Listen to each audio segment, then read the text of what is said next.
Welcome, guys, to the Cup of Nurses podcast with your hosts, Peter Findera and myself, Matt Slarchik. This is a podcast where we tackle current health news and hot nursing topics, one conversation at a time.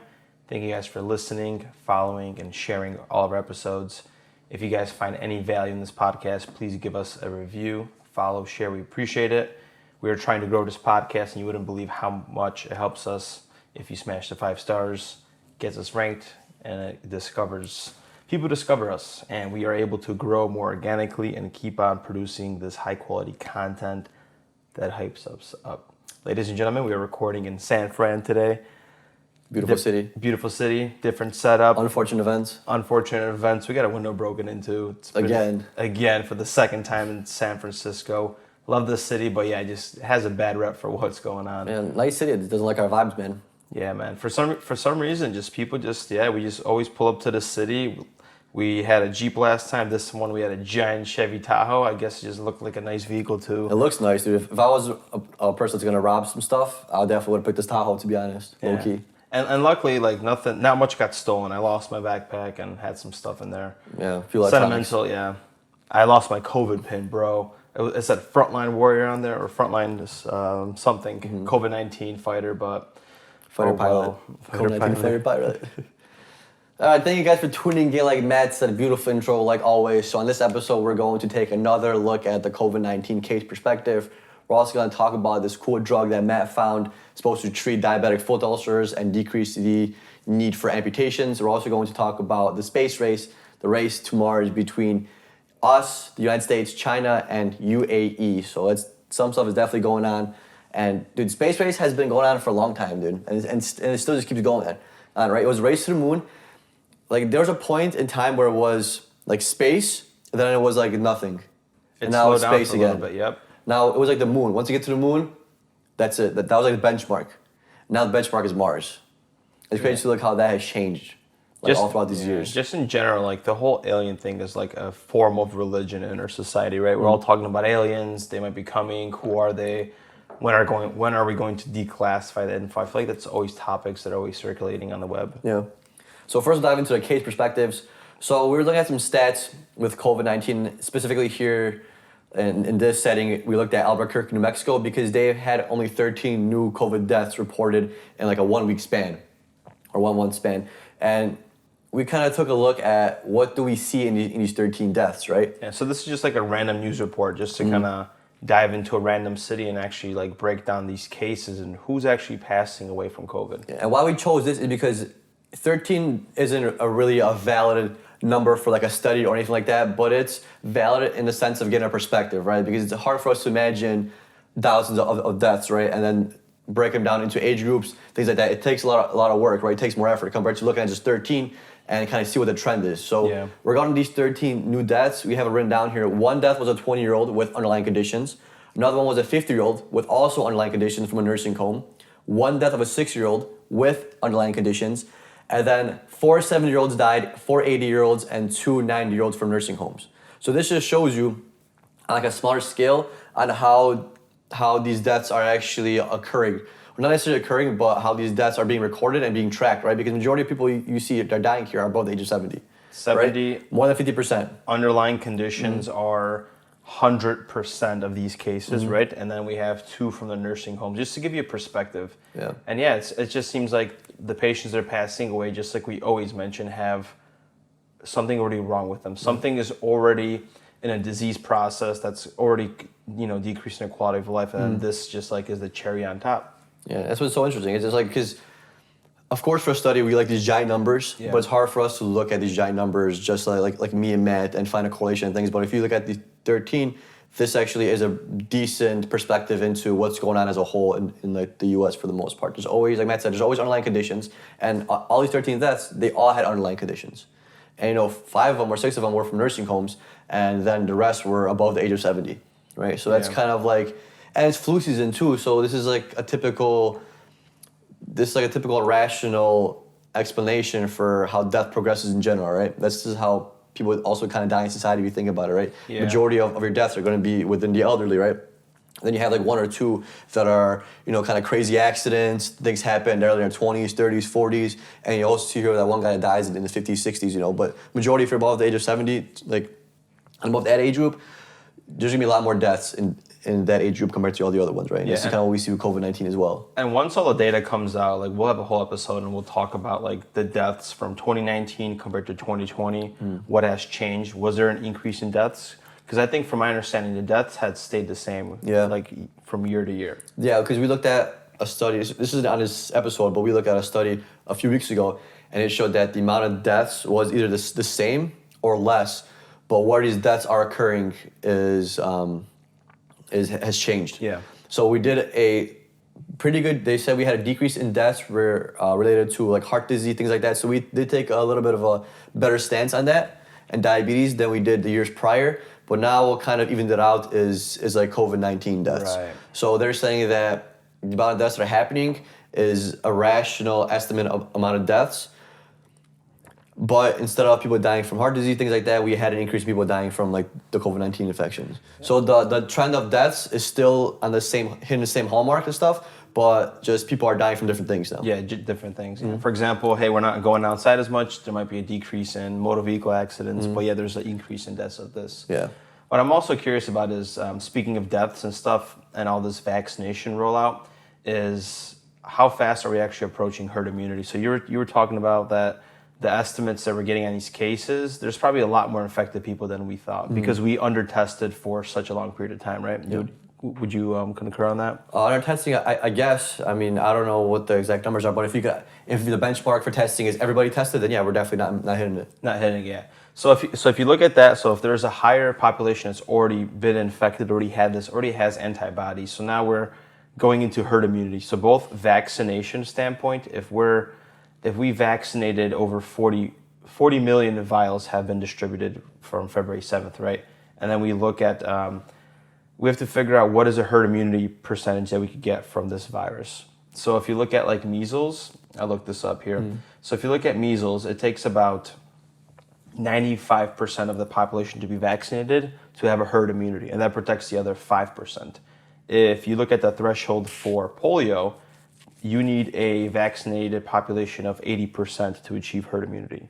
So I wonder what the vaccination requirements are going to be, both, infected and vaccinated, to achieve this herd immunity from this virus, so we can kind of put it behind ourselves for this year. Yeah, which would be, I feel like to get a good result and a good sample for that, like the ideal one would be obviously test everybody. Yeah. Because then you'd be able to know who got vaccinated and who has immunity through the vaccine versus who has immunity just through natural immune response, right? Yeah.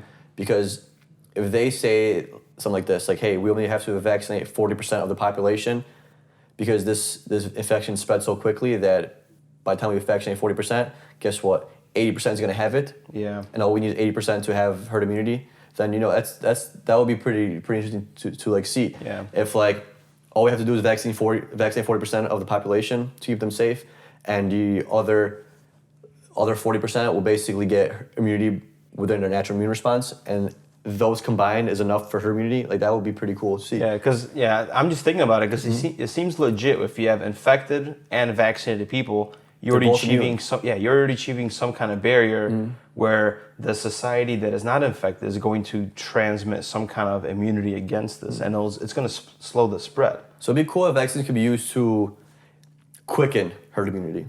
They technically do, right? They should, but they're trying to impose vaccination on everybody for the most part, right? As much people as possible, but it's because that makes them make more money. So instead of saying, hey, all we have to do is vaccinate 40% of the population, they're not going to stop it at that. They're going to say, we can vaccinate as much as we can, Yeah. But if studies are showing that all we need to do is 40%, because then the other 40 is going to get immune to it by themselves, then that will be a lot more beneficial. But no one's going to go that route. Because if you look at World Health Organization, they support achieving herd immunity through vaccinations. But just through vaccinations.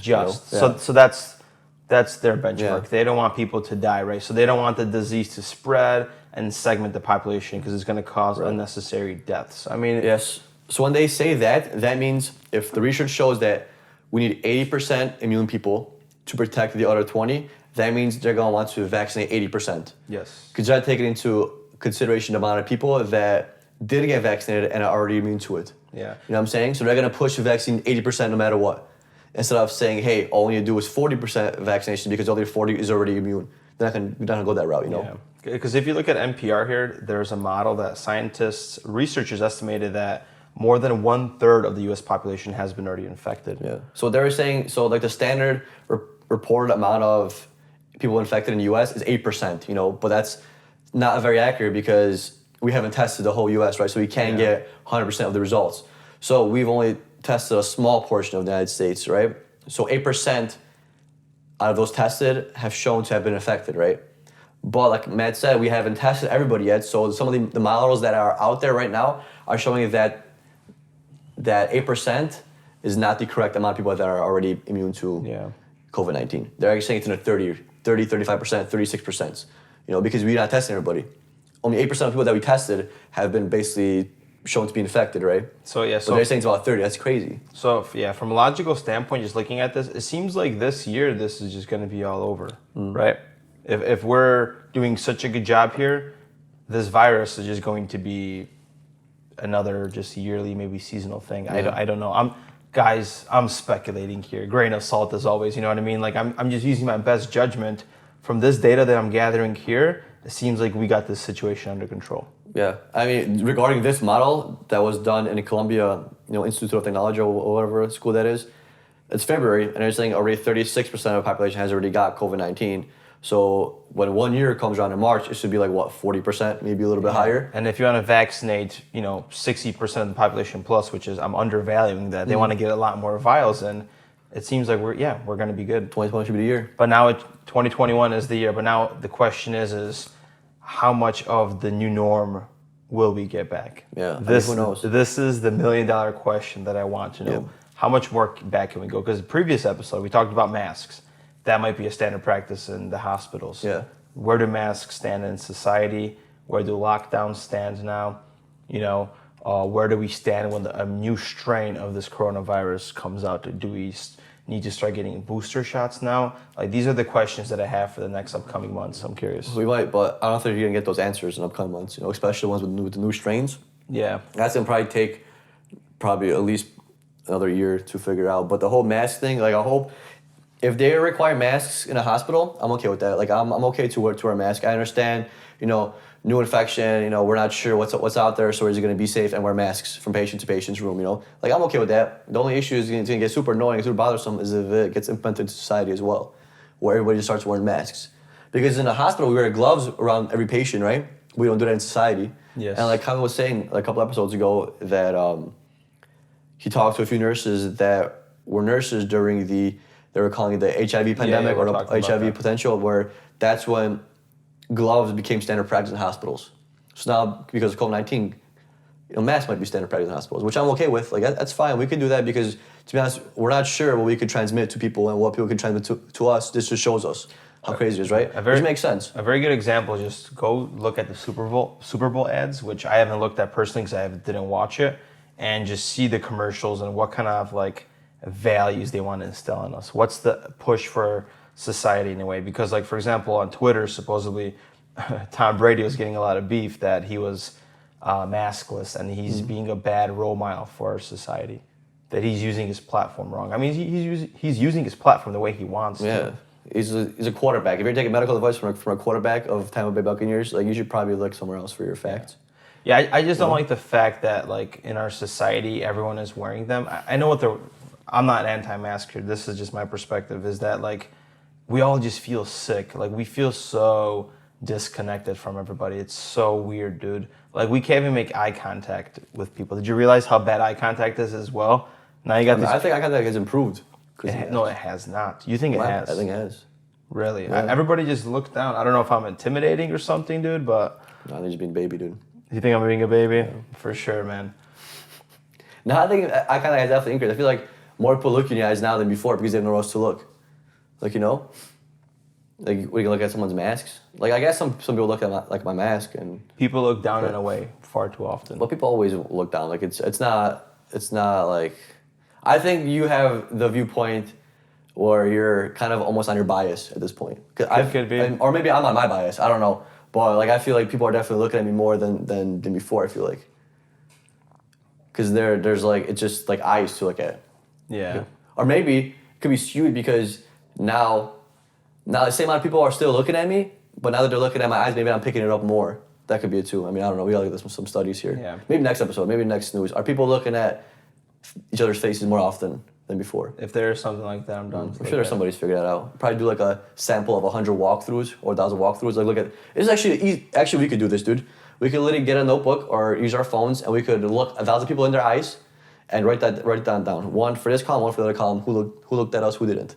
Yeah. Like, I'm not down for that study. It's couple gonna take nurses. way too long. No, it's quick. You just go to a store, keep looking at people, and just hit, one button here, one button there. They look in your eyes, they didn't. It's actually really simple to do. You know, we could do it on the go. We could do it probably right now. We could just go shopping, get some food, look at least 100 people in San Francisco. Let's do it. Maybe. So we're probably not going to do it. But jumping into the next topic here. So diabetic foot ulcers. Diabetic foot ulcers is probably one of the most complicated, severe complications you could get of diabetes. Eventually, this diabetes they develops a foot ulcer, which approximately affects 15 to 20% of the population that's diabetic, and it leads to foot amputations. I've seen it way too often. Dude, they're gross.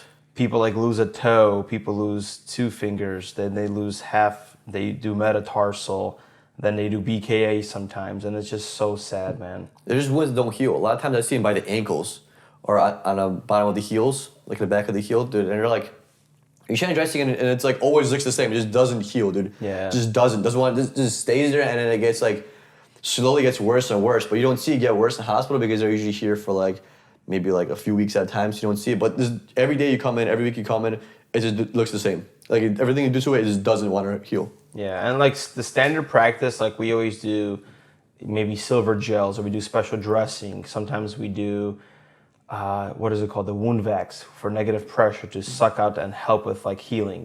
There's even hyperbariatric chambers, which is probably more advanced, and not a lot of people get that. Mm-hmm.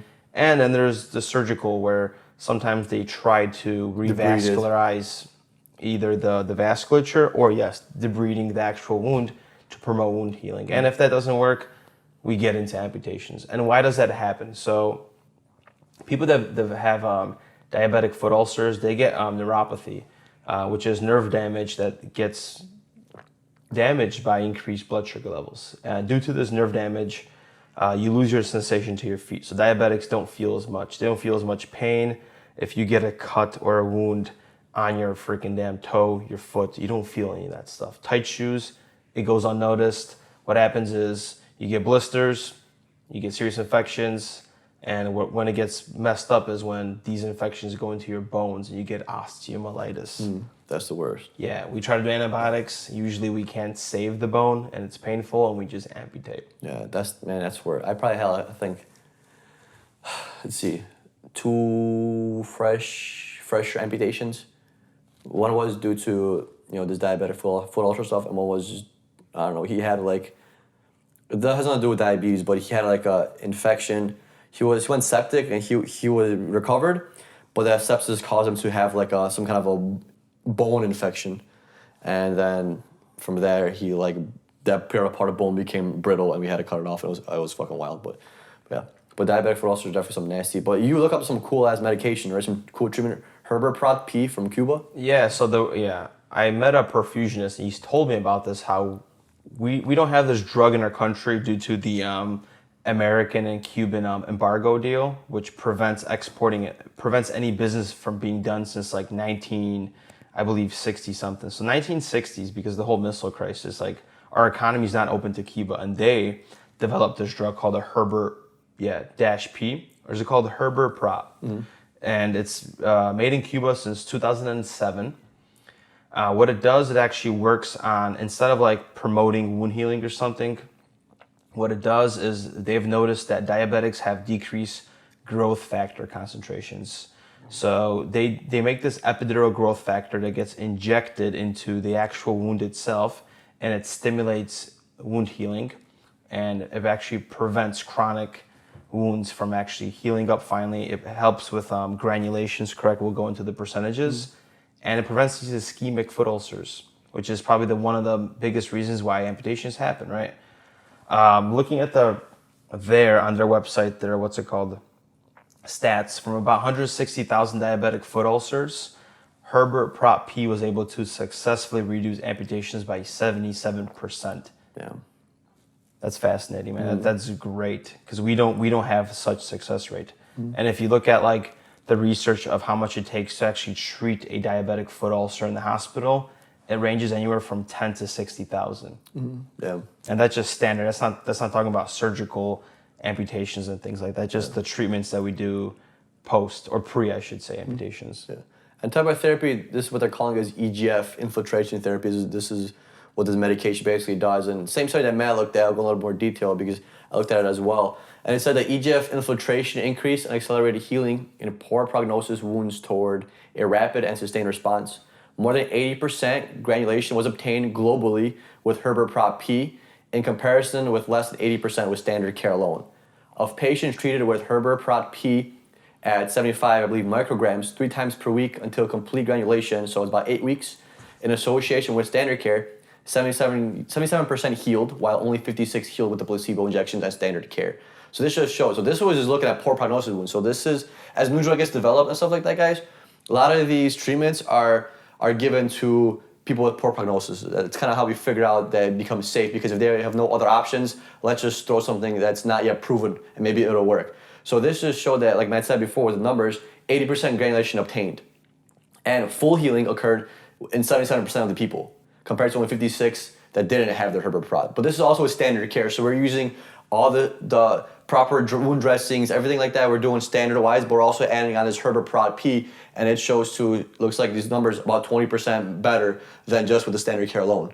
And it's amazing that this medication already activates a mechanism that we already have. You know, we already have this self-healing mechanism to help with the poor prognosis, but it's decreased in diabetic. So there must be some correlation between diabetes, high sugar levels, and maybe epigenetics. It turns this off, and this injection is literally bringing that back to life. So granulation is when like this healthy red tissue starts populating on the wound, and that's why we do wound debridements. We try to take away that dark tissue that's dead and promote this healthy tissue from healing, and these results are staggering. They're nice. And it's cool to look at because we're starting to figure out how to use our own cell-mediated responses to produce an outcome or effect that we want. Yes. So imagine how cool it would be, because every cell stems from like a blank cell, you could say, like almost like a stem cell, you know? Yeah. So imagine if you could re-engineering the life of cells. If you could bring like a cardiac cell back to its original state when it's in mitosis or meiosis or whichever cell division they go through, before it becomes a cardiac cell, before it becomes a skeletal cell. Imagine if we're able to re-engineer that, like a backward, almost like going back in time. Insane. Yeah, I think we have some kind of technology that does that, but I'm not familiar with it. Yeah, I don't know if we have that yet, but we have stem cells that we could implement somewhere, but I don't think we could reverse the cellular aging. Because if you reverse cellular aging, then we're basically almost going to be immortal. Almost. We're getting there. It's like the first block. If you could reverse a cell's life, that's really the first step to infinite and being immortal. We should hop on that, huh? Well, that'll be crazy business, dude. If you figure it out, Matt, we should just ditch all this and just figure out how to re-engineer a cell and reprogram it to be in its baby or most blink form. Look at the market on that, Matt. Everybody buying it. You better go on LinkedIn and start looking for some people, man. Some bioengineers, huh?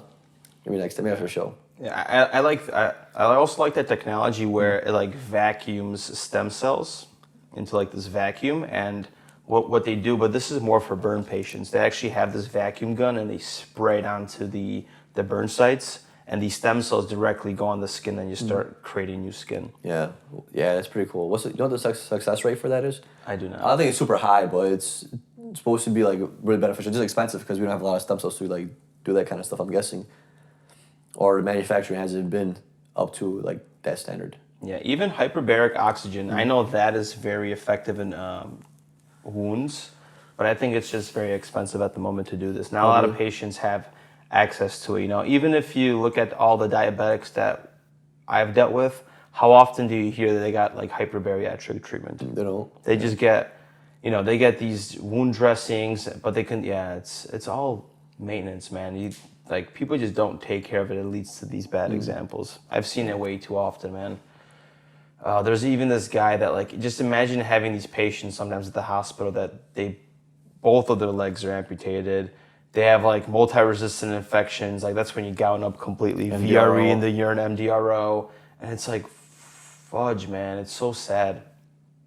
Yeah, life is. I mean, we've given a pretty decent set amount of genetics. Like we're not perfect, but like we're very fortunate, in general. Yeah. We're healthy, making a podcast, talking about a race to Mars here in a second. Yeah, but you're also fortunate because those habits that you have are aligning with what you're doing, correct? Yeah, of course. Like if you were eating processed foods for a month straight and you gained 10 pounds, you have the ability to be self-aware to catch that and change those habits so you don't go into the state that other people do. Yeah, but some people don't have that. Some people can't catch themselves, and Is that interesting? They're in that. I don't want to call it rabbit hole. It's just this hamster wheel of just routines, and everybody has it, dude. Yeah. Whether your routine is, I don't know, doing drugs or drinking alcohol. Like you sometimes tell yourself, your roommate voice, like, yeah, this is not good for me, but you continue doing it. Mm-hmm. But how often do you still do this every day that you remind yourself to, you finally catch yourself like, dude, this is done. I'm done. I'm gonna put this down. Yeah. I still think that the most addictive thing in the world is for sure sugar, dude. Like the most addicting thing? Yeah. Yeah, bro, you just had a couple cookies, dude. I know, and I had some carbs, dude. Carbs and sugar get me, dude. Carbs and sugar know me very well. So yeah, even if you I feel like if you consume sugar for a while. So yeah, we're actually on vacation right now, technically. And it's when we eat like crap. And yeah, we've been eating crap a little bit for the past couple of days, bluntly calling it out, right? So I've realized because you consume sugar so often or carbs, you get hooked on it. It's weird. It's almost like you can't focus and concentrate on big tasks and big things because your reptilian brain is just craving that next high of sugar in a way. It's like a dopamine release, dude. It is, dude. Especially the way we're eating, dude. Hell yeah! Like I was hungry today. Like it was noon when I had those nachos, and usually I don't get hungry until like maybe 3 o'clock. I usually struggle through the last hour sometimes, but I was hungry at noon, and we just been piling on carbs and carbs and carbs. And it comes down to willpower. Like you been can weak. You could put it off and you just continue doing it. Yeah. Anyways, the race to Mars. So I feel like in the 1960s we had the race to the moon. 50 years later, now we're racing to Mars, and it's between 3 countries that we talked about: China, USA, and UAE, right? Mm-hmm. So actually, I don't know I think the United States is the first country that touched Mars, right? I'm not sure we're the first ones or not, but now this probe is landing there, correct? And now this UAE's probe is going to make it first. Actually, February 9th, so on the release of this episode, they actually landed a probe. Mm-hmm. And it's the first of 3 spacecraft this month. Yeah, it's crazy because we all launched these little probes in July, and they're just reaching March. Like Matt said, UAE is going to be the first one there. It's called Hope, and it's supposed to reach in the 9th. And then the US is supposed to hit also in February, and then so is China, but in like a week or 2. And it's crazy because like we spend millions and millions of dollars creating these things, and according to like the chances of these probes landing is like a 50% chance. And it's crazy. So if it doesn't properly land, we're basically losing everything. Yeah, and you're behind a couple of years of everything you were hoping for. And what's cool about the US one is it has 19 cameras and 2 microphones. So if it properly lands and properly establishes like its frame and mission there, we're going to be able to hear the first sounds on Mars. And it's supposed to be there for about 2 years. Isn't that crazy? Yeah, and I'm sure they're also going to take soil samples, but when will that be returned to Earth? Because I believe it takes 4 years? Well, on these things, they have already machines to give them analytical proof and stuff. Yeah, That's very smart. Yeah, I know. Yeah, it's supposed to be real crazy, dude. But so we're going to see, dude. We never heard at Mars before. We're not going to know noise it makes, yeah. Because they don't have an atmosphere, right? No, there's no atmosphere. So isn't that crazy? Or if there's no atmosphere, or it's either no atmosphere or it's so minute that it doesn't do anything. Because when comets pass by, shooting stars come by, when they enter our atmosphere, it gets so hot they disintegrate basically. But in Mars, if you throw a rock from Earth to Mars, it's just gonna hit Mars because it has such a minute atmosphere or doesn't even have it at all, which is pretty cool, dude. But yeah, it's gonna be cool to discover it because some people are saying that Mars was just like Earth at one point. And then something happened, and it lost its atmosphere. A giant explosion. Who knows? Maybe the only thing that's keeping us in is this magnetic pole that we have, right? Maybe. Imagine if we lost our magnetic pole. Well, yeah. I mean, I don't know what the hell will happen. Yeah. Like, I don't know. Yeah, I'm glad you're saying I don't know instead of coming I don't up with know. something. Like, yeah, we don't have answers Because to this. is there a point in time where the poles switch? Or some shit? There was a shift, yeah. They're switching poles. Like it's something crazy supposed to happen, and I don't know if anything happened or not, but I feel like we're still alive. 2012, 2020. The plan for 2030 is to actually have NASA wants to aim to have some kind of human on Mars in that time frame. That's doable, I think. Who's gonna want to do it though? You could pay millions of dollars and go to the ISS, International Space Station. Like it's like there's a cost. I think it's like $100 million or some shit like that. To actually go there. Yeah, to actually go to the space station and be there. But the thing is, you gotta there's nowhere for you to sleep, so you just like sleep there like in just randomly floating. Yeah, and there's another article I read on Forbes that in order to colonize Mars, it's going to take as many as 110 humans to be on there to start colonizing it. Yeah. But that's just a random report. Like we're just like speculating here at this point what's going to happen. But if you want to like look at the future and think about, oh hey, let's colonize Mars, I think we first have to figure out how to build bases on the moon. Yeah, or somewhere even further. We need to be successful at that because we need some kind of medium. Because if you already, I don't know how. See, like, let's see. We're just talking some shit here on the podcast because we have no idea how all this science stuff works. So, grain of salt, guys, is always here with us. So what they're saying is they launched a probe in July. It's now February, so it took them 7 months to shoot something over to Mars. I feel like we gotta cut that down to like at least a month to be efficient. It has to be. And they're saying by 2030 they might have it down, right, to send a person to space. Yeah. Just get perspective on how. So, you get perspective on how fast this probe flies. Is it says the spacecraft, or how it flies, and then how it has to land. The spacecraft must slow significantly to be captured by Martian gravity. Also, I guess it does have. Oh, it's gravity, but no atmosphere. Do you need an atmosphere to have gravity? I feel we should brush up on some of our. We should. I feel like we're just talking out of our asses here with no research or anything. But it's still fun. So it is fun. This machine has 27 minutes to slow down from 121,000 kilometers, which is about 75,000 miles, to about 11,000 miles per hour to be able to properly land. That's crazy.